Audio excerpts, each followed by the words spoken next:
ये वर्ल्ड के आर्मी सिर्फ नहीं, हमारे डिफेंस फोर्सेस वर्ल्ड के सेकंड लार्जेस्ट आर्म्ड फोर्सेस में गिना जाता है। हमारा थर्ड लार्जेस्ट आर्मी है, फोर्थ लार्जेस्ट एयरफोर्स है, सेवन्थ लार्जेस्ट नेवी है ग्लोबल, एंड हम लोग फोर्थ हाईएस्ट मिलिट्री स्पेंडर हैं वर्ल्ड के। नीचे आप लाभ में देखेंगे second largest importer of defence equipment हैं हम। इसको बदलना है और इसको बदलने के लिए हमारा मंत्र है आत्मनिर्भरता। एंड इसके लिए हमको जो करना है, हमारी गवर्नमेंट दिन दोगुनी रात चौगुनी इस दिशा में काम कर रही है और हम SIBM में उनको मदद करने में लगे हैं।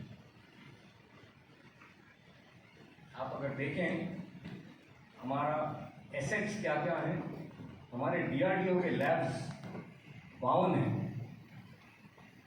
अगर डिफेंस पब्लिक सेक्टर यूनिट्स देखें तो 16 हैं, जो कि बहुत अच्छा काम कर रहे हैं बहुत सदियों से।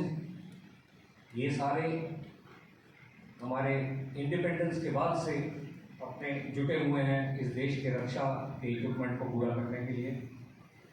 इनके पास ऑर्डिनेंस फैक्ट्रीज हैं 41 और लाइसेंस कंपनीज प्राइवेट सेक्टर में 430 अभी हैं। और अगर MSMEs का फिगर देखें तो 16,000 इस सेक्टर में काम कर रहे हैं। स्टार्टअप्स 800 से 1000 अभी डिफेंस में घुसे हैं और वो घुसना है। आप इनके आंकड़े अगर थोड़ा सा देखें तो DPSUs का शेयर डिफेंस के प्रोडक्शन में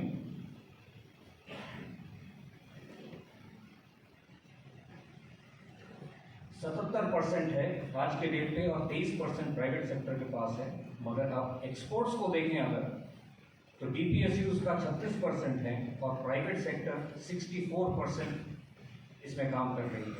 और इस 64% के अंदर ज़्यादातर एक्सपोर्ट MSMEs कर रहे हैं। ये चीज़ को आप नोट करें कि उनका जो एक्सपोर्ट्स में जो योगदान है ये ज़्यादातर high quality and high technology items के अंदर।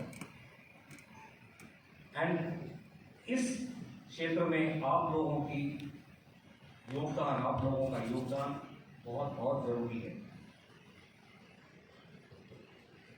एक छोटा सा ओवरव्यू अगर देखें तो जो फौज है वो दो किस्म के तरीके से नॉर्मली अपना प्रोक्योरमेंट करती है। एक है कैपिटल प्रोक्योरमेंट जो कि नए आइटम्स को खरीदने के लिए करती है, पहली बार जो खरीदा जाता है। इसके अंदर आपके टैंक, आर्टिलरी गन्स, आपके कम्युनिकेशन इक्विपमेंट, सर्वेलेंस इक्विपमेंट, ये पहली बार जब खरीदा जाता है आइदर डोमेस्टिक सोर्सेज से या ग्लोबल सोर्सेज से, वो कैपिटल प्रोक्योरमेंट के नीचे आता है।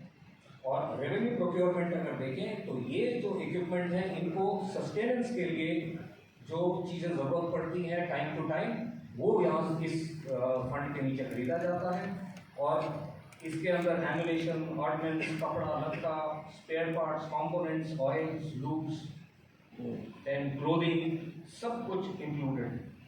और प्रोक्योरमेंट स्ट्रक्चर इस तरह से बना हुआ है कि सर्विस हेडक्वार्टर सेंट्रली बड़ी चीज़ों को खरीदती है, बिकॉज इनके पास इनका जो फाइनेंशियल बजट एंड फाइनेंशियल क्या कहते हैं इसको बजटरी ये ज़्यादा हैंडल करते हैं। तो सर्विस हेडक्वार्टर्स डायरेक्टली खरीदती हैं और रीजनल कमांड्स जैसे कि ईस्टर्न कमांड इस केस में ईस्ट टेक के थ्रू जो खरीदने की कोशिश कर रही है, वो रीजनल इसके थ्रू, रीजनल कमांड्स के थ्रू थोड़े लोअर बजटरी आइटम्स को खरीदती है थ्रू 2-3 इनके स्कीम्स हैं, जैसे OCPP या army commander special financial powers के नीचे, जो कि लास्ट कुछ सालों में काफ़ी ज़्यादा बढ़ाया गया है। और इसके अलावा बहुत सारे हमारे ऐसे MRO हब्स हैं, आर्मी, एयरफोर्स, नेवी, जिनको BRDs कहते हैं या आर्मी बेस वर्कशॉप्स कहते हैं, या नेवी के शिपयार्ड्स हैं और शिप रिपेयर यार्ड्स हैं। इन लोग भी अपना प्रोक्योरमेंट करते हैं, जिनके साथ MSMEs भारी मात्रा में जुड़े हुए हैं।